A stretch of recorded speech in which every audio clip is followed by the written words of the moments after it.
Apakah wujud dari Tuhan itu dapat dimiliki oleh manusia? Memang sifat wujud itu bisa dimiliki manusia, dan itulah inti dari ajaran ini. Selama manusia mampu menjernihkan kalbunya, maka ia akan mempunyai sifat-sifat itu. Sifat tersebut pun sudah kumiliki. Kalian bisa melakukannya dengan mengamalkan apa yang hendak kuajarkan. Allah adalah satu-satunya yang wajib disembah. Dia tidak nampak dan tidak berbentuk, tidak terlihat oleh mata, sedangkan alam dan segala isinya merupakan cerminan dari wujud Allah yang nampak.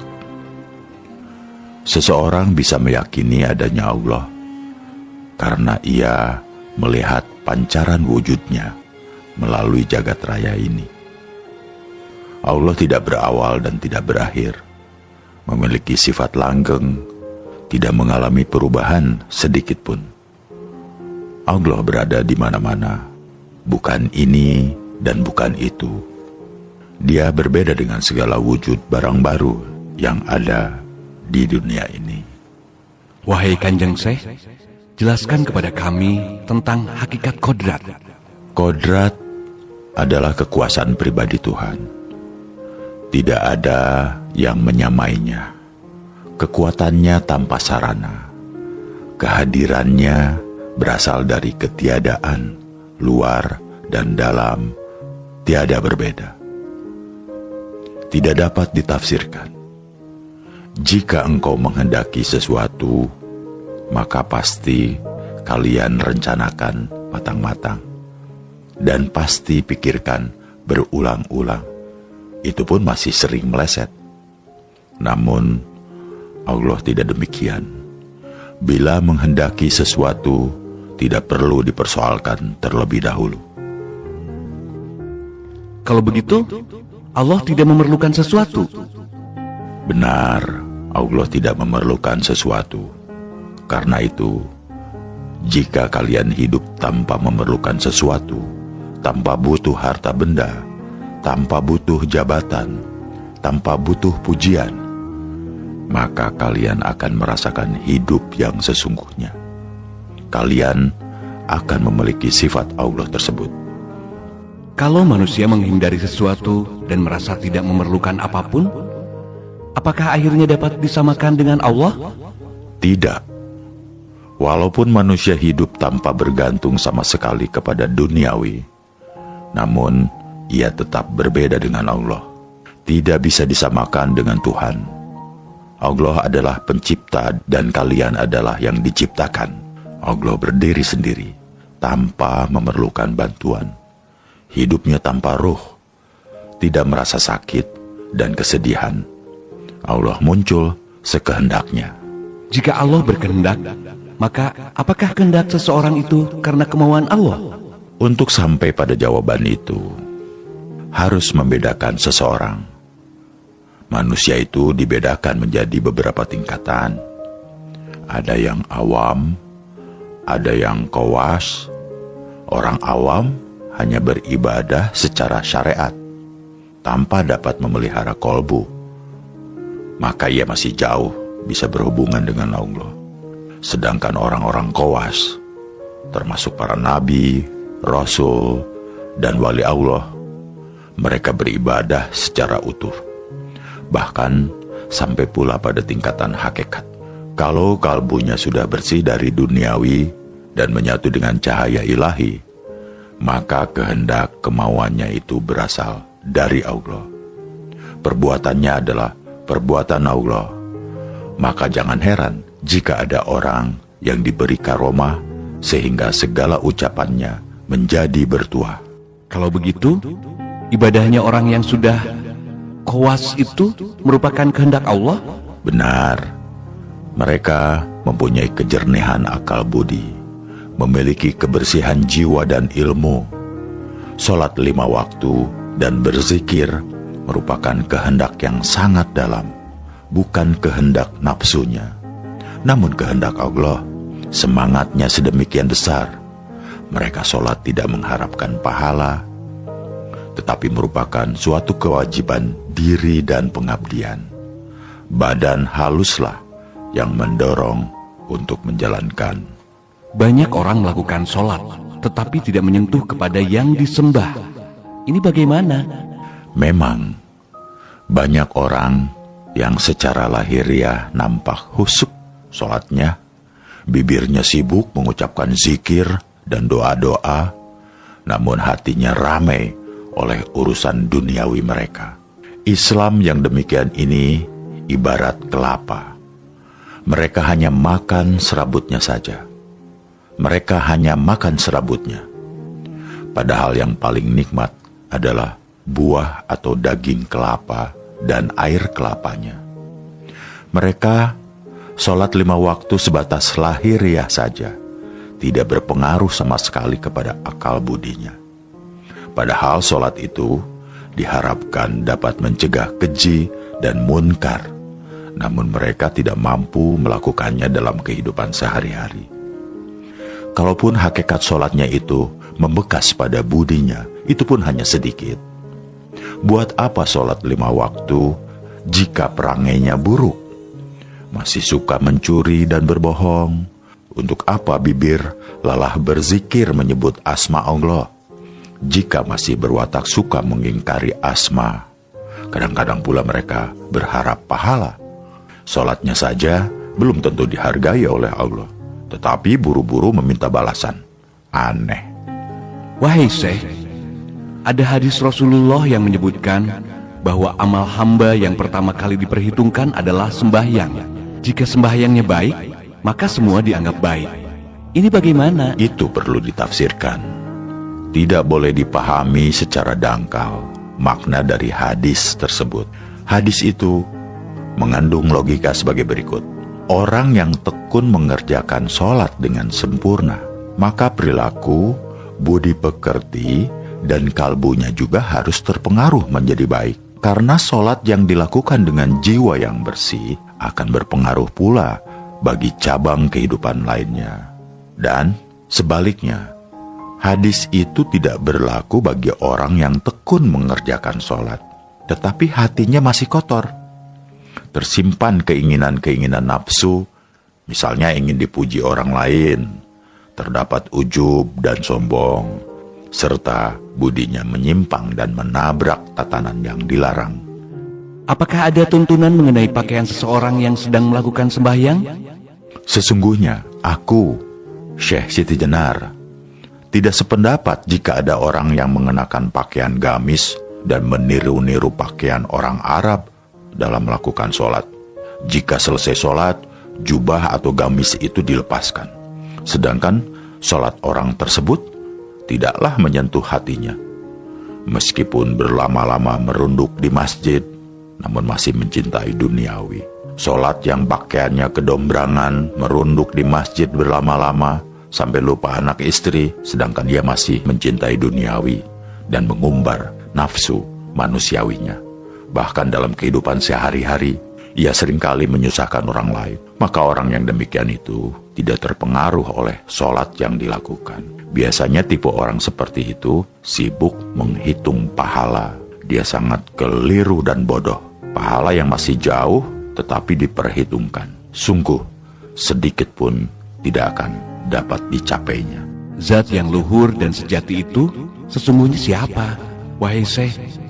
Gusti Allah adalah zat yang tinggi dan terhormat. Ia memiliki 20 sifat. Semua timbul atas kehendaknya. Ia mampu mencurahkan ilmu kebesaran, kesampurnaan, kebaikan, keramahan, kekebalan dalam segala bentuk. Memerintah umat, dapat muncul di segala tempat, dan sakti sekali. Aku, Syekh Siti Jenar, merasa wajib dan menuruti kehendaknya, sebagaimana ajaran Jabariyah, dengan sesungguhnya dan konsekuen. Selalu kuat cita-citanya, kokoh tidak tergoyahkan terhadap sesuatu yang tidak suci, berpegang teguh kepadanya selama hidup, tidak akan menyembah terhadap ciptaannya, baik dalam wujud maupun dalam pengertian. Mengapa Kanjeng Syekh dianggap oleh para wali sebagai wali murtad? Karena ajaranku tidak mudah dipahami orang awam. Bagaimana ajaran Kanjeng Syekh yang dianggap sesat? Aku adalah penjelmaan dari zat luhur yang memiliki semangat, sakti, dan kekal akan kematian.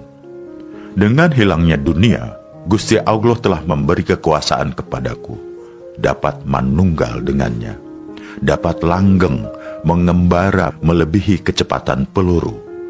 Bukannya akal, bukannya nyawa, bukan penghidupan yang tanpa penjelasan dari mana asalnya dan kemana tujuannya. Apa hubungannya antara Kanjeng Syekh Siti Jenar dengan Allah yang kau sebut sebagai zat sejati? Zat yang sejati menguasai wujud penampilanku karena kehendaknya. Maka wajarlah jika aku tidak mendapat kesulitan. Aku bisa berkelana kemana-mana, tidak merasa haus dan lelah, tanpa sakit dan lapar, karena ilmu kelepasan diri tanpa suatu daya kekuatan. Semua itu disebabkan jiwaku tiada bandingannya. Secara lahiriah memang tidak berbuat sesuatu, tetapi tiba-tiba sudah berada di tempat lain. Gusti Kang Murbeng dumadi, Allah yang kuikuti, kutaati siang malam, yang kuturut segala perintahnya. Tiada menyembah Tuhan lain, kecuali setia terhadap suara hati nuraniku. Allah Maha Suci. Wahai Syekh, jelaskan, apa yang dimaksud bahwa Allah itu Maha Suci? Allah Maha Suci itu hanyalah sebatas istilah saja, merupakan nama saja. Sebenarnya hal itu dapat disamakan dengan bentuk penampilanku. Jika kalian melihatku, maka nampak dari luar sebagai warangka, sebagai kerangka. Sedangkan di dalamnya adalah kerisnya, intinya yang agung, yang tidak ada bedanya dengan kerangka. Tuhan itu wujud yang tidak dapat dilihat dengan mata, tetapi dilambangkan seperti bintang yang bersinar cemerlang. Sifat-sifatnya berwujud, samar-samar bisa dilihat, warnanya indah sekali seperti cahaya. Di manakah Tuhan berada?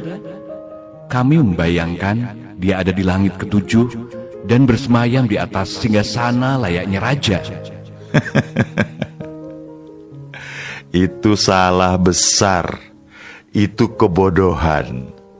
Sesungguhnya Tuhan tidak berada di langit ketujuh dan tidak bertahta di singgasana atau arsi atau kursi. Bila kalian membayangkan demikian, maka hati kalian sudah musyrik, berdosa besar, karena kalian menyamai Dia dengan raja atau dengan penguasa. Kami jadi bingung, Kanjeng Syekh. Lantas, Tuhan itu ada di mana? Kalau kalian bertanya demikian, maka jawabnya mudah. Gusti Allah itu tidak kemana-mana, tetapi ada di mana-mana. Kami semakin tak mengerti. Bisakah Kanjeng Syekh memberikan penjelasan yang lebih gamblang? Gusti Allah itu berada pada zat yang tempatnya tidak jauh. Dia bersemayam di dalam tubuh kita, tetapi hanya orang yang kowas, orang yang terpilih dapat melihat. Tentunya dengan mata batin, hanya mereka yang dapat merasakannya. Apakah Allah itu berupa roh atau sukma? Bukan roh dan bukan sukma. Allah adalah wujud yang tidak dapat dilihat oleh mata, tetapi dilambangkan seperti bintang-bintang bersinar cemerlang. Sudah kukatakan tadi, warnanya indah sekali. Ia memiliki 20 sifat, seperti sifat ada, tidak berawal, tidak berakhir, berbeda dengan barang-barang yang baru, hidup sendiri, tidak memerlukan bantuan dari sesuatu, berkuasa, berkehendak, mendengar, melihat, berilmu, hidup, dan berbicara. Sifat Gusti Allah yang 20 itu terkumpul menjadi satu wujud mutlak yang disebut dengan zat. Sifat 20 itu juga menjelma pada diriku. Karena itu aku yakin tidak akan mengalami sakit dan sehat. Punya budi kebenaran, kesempurnaan, kebaikan, dan keramahan. Rohku memiliki sifat 20 itu. Sedangkan ragaku yang lahiriah memiliki sifat Nur Muhammad. Wahai Syekh, bukankah Muhammad Shallallahu Alaihi Wasallam itu seorang nabi? Apakah Syekh mengaku sebagai nabi? Sedangkan dikatakan bahwa setelah Nabi Muhammad, di dunia ini tidak ada kenabian lagi. Jangan salah menafsirkan kata-kataku. Jika salah, maka kau akan sesat dan timbul fitnah. Tentu saja memfitnah diriku begini, bahwa rohku adalah roh ilahi, karena aku pun memiliki sifat 20, sedangkan badan, wadahku, jasadku ini adalah jasad Muhammad. Dari segi lahiriah, Muhammad adalah manusia. Namun, manusia Muhammad berbeda dengan orang kebanyakan. Muhammad memiliki jasad yang kudus, yang suci. Aku dan dia sama-sama merasakan kehidupan, merasakan manfaat panca indera. Dan panca indera itu hanyalah meminjam. Jika sudah diminta kembali oleh pemiliknya, akan berubah menjadi tanah yang busuk, berbau, hancur, dan najis. Nabi atau wali, jika sesudah kematian jasadnya menjadi tidak bermanfaat, bahkan berbau, kotor, najis, busuk, dan hancur. Warangka, jika sudah ditinggalkan kerisnya, maka tidak ada gunanya. Jika seseorang sudah mati, berarti selesai sudah kehidupannya? Siapa bilang begitu? Tidak. Meskipun jasadnya mati, tetapi sebenarnya ia tidaklah mati. Karena itu, kalian semua harus mengerti bahwa dunia ini sesungguhnya bukanlah kehidupan. Buktinya ada mati. Di dunia ini, kehidupan disebut kematian. Coba rasakan. Aku mengajarkan kepada kalian untuk tidak mencintai dunia ini dan tidak terpesona terhadap keindahannya. Carilah kebenaran dan kebahagiaan sejati demi kehidupan mendatang. Kehidupan setelah kematian. Kalian akan berarti jika telah menemui kematian dan hidup sesudah itu. Engkau harus memilih hidup yang tidak bisa mati. Dan hidup yang tidak bisa mati itu hanya kalian rasakan setelah nyawa terlepas dari badan. Kehidupan itu akan dapat dirasakan dengan tanpa gangguan seperti sekarang ini. Ketahuilah, hidup yang sesungguhnya adalah setelah nyawa lenyap dari badan. Agar dapat meraih kehidupan dalam kemuliaan sejati kelak, dalam kehidupan di dunia ini dibutuhkan kebenaran dan kebahagiaan sejati. Bagaimanakah cara mendapatkannya, Kanjeng Syekh? Jiwa manusia adalah suara hati nurani. Suara hati nurani merupakan ungkapan zat Allah yang harus ditaati perintahnya. Maka ikutilah hati nuranimu. Bagaimana caranya meyakinkan bahwa suatu bisikan adalah suara hati nurani yang sesungguhnya? Kalian harus cermat. Karena hati nurani berbeda dengan akal budi. Jiwa itu milik Allah, sedangkan akal milik manusia. Akal bersifat manusiawi. Karena itu kadang-kadang akal tidak mampu menemukan keajaiban Allah. Kehendak, angan-angan, ingatan merupakan suatu akal yang tidak kebal atas kegilaan. Suatu ketika, akal bisa menjadi bingung sehingga membuat seseorang lupa diri. Akal seringkali tidak jujur, siang malam membuat kepalsuan demi memakmurkan kepentingan pribadi. Bukankah manusia menjadi lebih mulia jika dibandingkan dengan makhluk lainnya? Karena manusia diberi akal oleh Allah. Ya, itulah yang membedakan.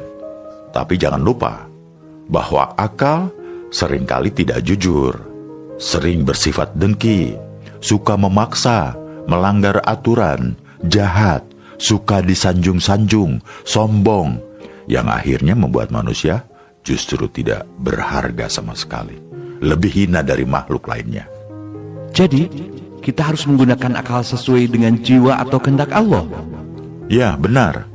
Jika seseorang mampu mengendalikan akalnya dengan ajaran Allah, dengan kebenaran, dan dengan jiwa yang bersih, maka ia bermanfaat menjadikan diri lebih mulia.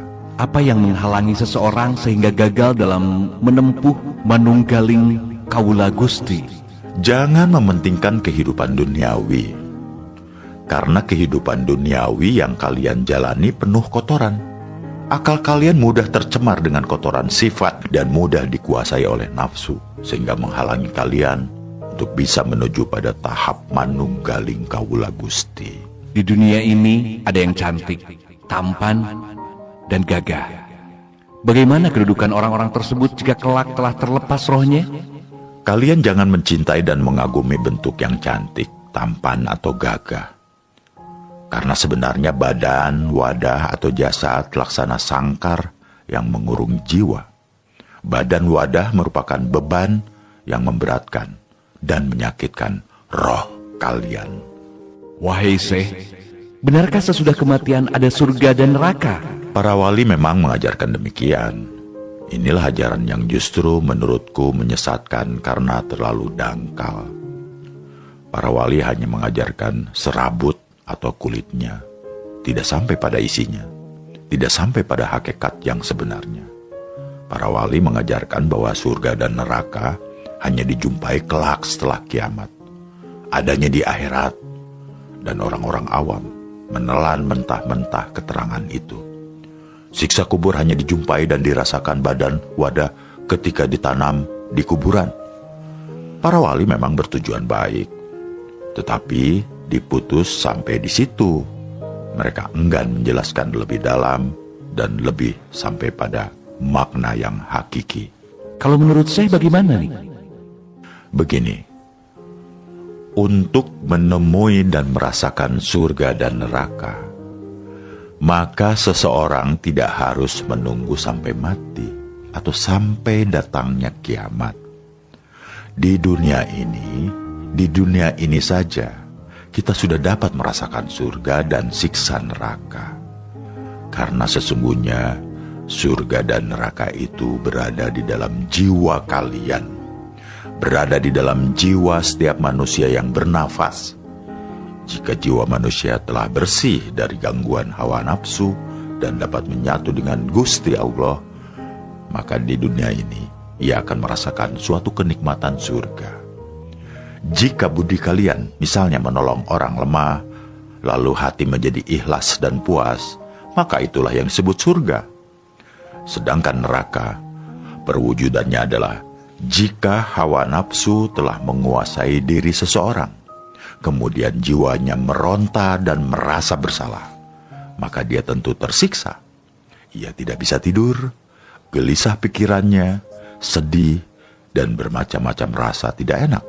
Itulah yang dinamakan neraka. Jadi, surga dan neraka di akhirat tidak berlaku? Maksud kami, tidak ada. Surga dan neraka di hari kiamat, di akhirat kelak, sudah diterangkan dalam Al-Quran. Itu perkara gaib dan erat kaitannya dengan iman. Kalian harus meyakininya. Untuk apa meyakini? Bukankah jika di dunia berbudi baik dan beriman kepada Allah sudah merasakan surga? Sedangkan surga dan neraka di akhirat hanyalah bersifat menakut-nakuti manusia agar tidak berbuat buruk? Pendapatmu memang cerdas dan kritis. Namun kalian tidak usah mempertanyakan apakah kelak di akhirat ada surga dan neraka. Itu urusan Gusti Allah. Kalian harus meyakini, karena meyakini hari akhir merupakan rukun iman. Sekali lagi, untuk mendapatkan surga pun kalian tidak perlu menunggu datangnya hari akhir. Meskipun seseorang sholat 1000 kali setiap hari, toh akhirnya mati juga. Walaupun badanmu kau tutupi dengan kain surban dan jubah, namun akhirnya menjadi debu juga. Maka jiwalah yang paling penting. Jika keadaan jiwa seperti Tuhan, maka surga akan didapatkannya. Kenikmatan luar biasa akan dirasakan. Wahai Syekh, sesungguhnya yang menjadi pikiranku adalah, sebelum ada dunia ini, apakah sudah ada dunia lainnya? Atau setelah kiamat, apakah Tuhan membuat dunia baru lagi seperti sekarang? Sebelum dunia ada, apakah ada dunia lain? itu hanya Allah yang tahu. Tetapi sekarang kita berada di dunia ini, menempati ruang dan waktu. Dunia ini asalnya adalah baru, kemudian mengalami kerusakan, dan kelak akhirnya menjadi hancur, lenyap, tidak berharga. Setelah kiamat, apakah Tuhan membuat dunia baru untuk kedua kalinya? Tidak. Wahai Syekh, kalau begitu, dunia erat kaitannya dengan raga kita, sedangkan jiwa erat kaitannya dengan alam akhirat. Benar. Dunia itu erat kaitannya dengan raga. Raga mempunyai sifat seperti alam semesta, yang semula baru kemudian rusak. Sedangkan jiwa tidak akan mengenal kerusakan, karena jiwa merupakan penjelmaan zat Allah. Ketahuilah bahwa raga adalah barang pinjaman yang suatu saat akan diminta oleh pemiliknya. Ketahuilah, wahai murid-muridku, raga ini sesungguhnya sangkar yang membelenggu dan menyulitkan jiwa. Agar jiwa menjadi bebas, maka suatu saat kelak kalian akan kuajari bagaimana cara melepas jiwa dari raga. Ilmu melepas jiwa artinya bahwa kematian adalah titik awal kehidupan yang sebenarnya. Jika seseorang raganya mati, maka jiwanya menjadi merdeka, bebas, dan tidak terkungkung lagi, karena raga berhubungan erat dengan alam semesta. Sedangkan jiwa berhubungan erat dengan zat Tuhan. Selamanya jiwa tidak akan bisa mati atau rusak. Apakah yang dimaksud jalan kehidupan, wahai Syekh? Jalan kehidupan adalah jalan menuju kepada hidup yang sebenar-benarnya. Setelah engkau mengalami kematian, jika seorang bayi lahir, maka bukanlah awal kehidupan, namun merupakan awal kehidupan palsu, seperti yang kalian rasakan saat ini. Inilah yang sesungguhnya kematian sejati. Jika demikian, badan ini tidak bisa merasakan kehidupan yang sebenar-benarnya. Ya, tidak bisa. Kehidupan sejati tidak dapat dirasakan oleh raga, karena jika raga mati, akan tetap dapat dirasakan oleh jiwa, membusuk menjadi tanah. Bagaimana jika sekarang ini seseorang berbuat dosa? Apakah jiwanya ikut bertanggung jawab, sedangkan yang melakukan dosanya adalah raga? Tetap ikut bertanggung jawab, karena jiwa yang menyatu ke dalam raga tidak bisa mencegah hawa nafsunya, serta akal yang suka berbuat buruk. Maaf, saya belum paham, Syekh. Ketahuilah, setiap orang yang lahir di dunia ini, maka jiwanya menyatu dengan akal. Selain akal dalam diri manusia, juga ada hawa nafsu.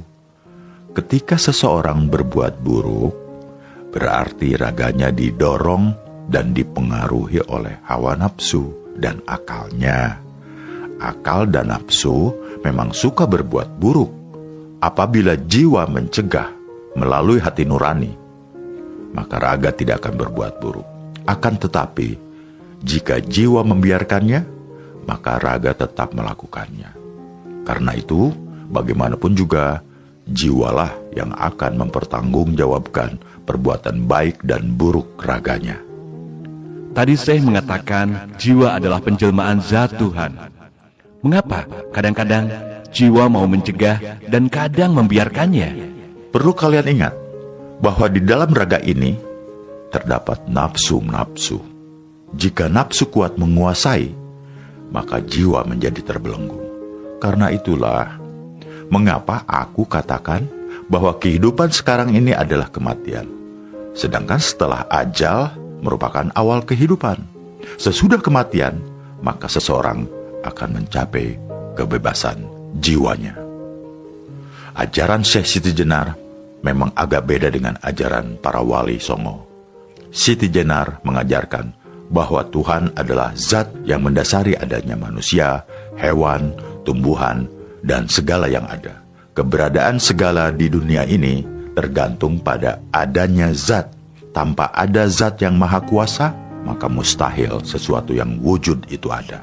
Ajaran ini tidak pernah disampaikan oleh para wali songo. Mereka menyadari bahwa umatnya masih terlalu awam terhadap Islam, sehingga memberi materi yang ringan dan praktis saja.